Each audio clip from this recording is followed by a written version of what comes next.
Hello everyone, welcome back to my channel. So, I just got done running, which is why I'm sweaty and look gross. But, my deep thought for today or for this week is, okay, so almost every single day that I run to a David Goggins motivational speech or whatever you want to call it, motivational video. And, so I hear the same thing almost every single time that I run. And the one thing that he says in it is, your mind is a medieval, then he swears. It shows up on time every time. And I always just heard that. But today I realized that what he's saying is that no matter what, your brain or your mind is there to either mess things up or make things better. So if you think about it, if you have you have to do something scary, you have to do a speech in front of somebody, or you have to do something that you've never done before. Your mind is the first thing that comes in and tells you that you can't do it. You're never going to be able to do it. You're not smart enough. You're not good enough. You're not this, you're not that. And it just got me thinking, it's so true. And it's just our mind. And scientists, I think, say that we have 80,000 thoughts a day, and most of them are subconscious. And it's so most of them are just programmed in by maybe how you were raised, or not even blaming it on your parents, but just the behavior that you saw growing up, or, what was modeled to you as a kid by teachers, by even just friends, people that you looked up to, things like that. People who said things to you that maybe stuck, how sometimes people can say things oh, you have such big feet. And as a little kid, or as a young girl or a young boy, it's that really sticks with you. And you really think oh my gosh, I have these huge feet, when really you don't. Maybe you just hadn't grown into them yet or something, something like that. But that's something that sticks with you. So it's almost as you're growing up and stuff, and moving through life, certain things just stick with you and then almost become you, when really none of that is actually you. You are actually this perfect being, created by God to, live this life and basically just grow into a better version of you. And maybe it's to get to the next layer in heaven, or something like that. Maybe it has nothing to do with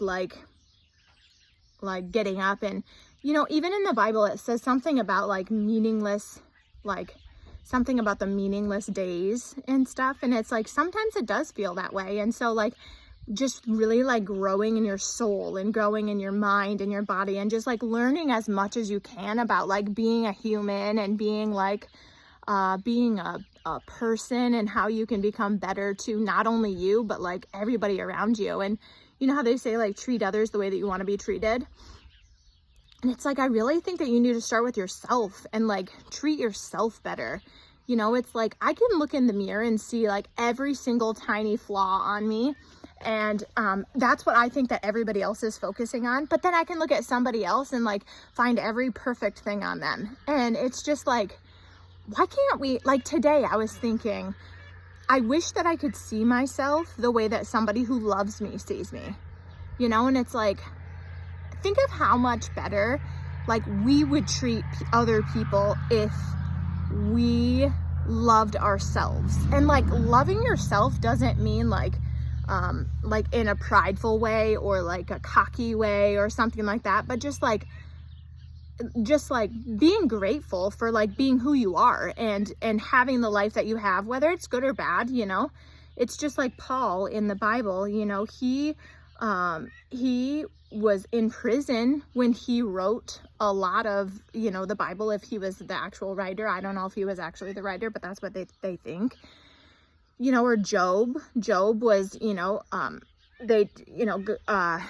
the devil or whatever took a bunch of stuff from him, and he stayed faithful. And it's maybe we're just here just to really the kingdom of heaven is within you, and that's where you're supposed to find your joy.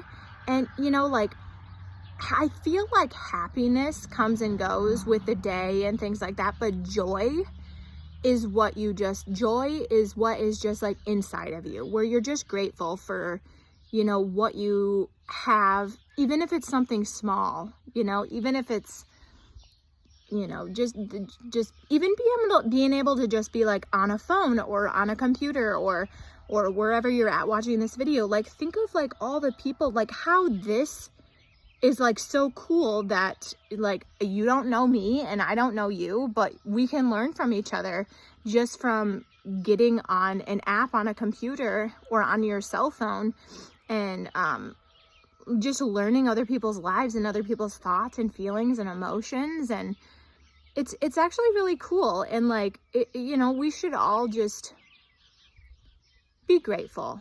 That's what I've learned. And so I guess getting back to like our minds, it's like we really,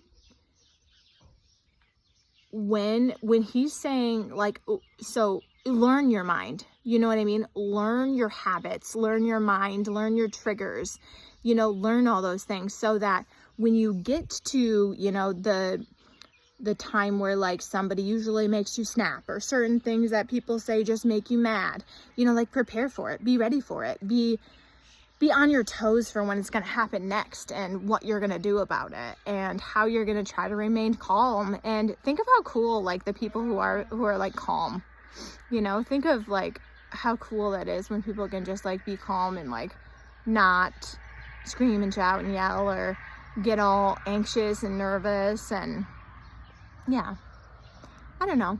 I had a good run and a good thought. And if you don't run, you should try running, because it's really a good time to like, it's the weirdest thing, but when you become a runner, you realize that like running is your time of relaxation. You wouldn't think that it'd be relaxing, but it actually is. And it's more like relaxing on your mind, which then just relaxes everything. I don't know. But anyway, hopefully you learned something or thought this was cool. Subscribe and come along with me on this journey of deep thoughts and emotions and whatever else. I'll talk to you later. Bye.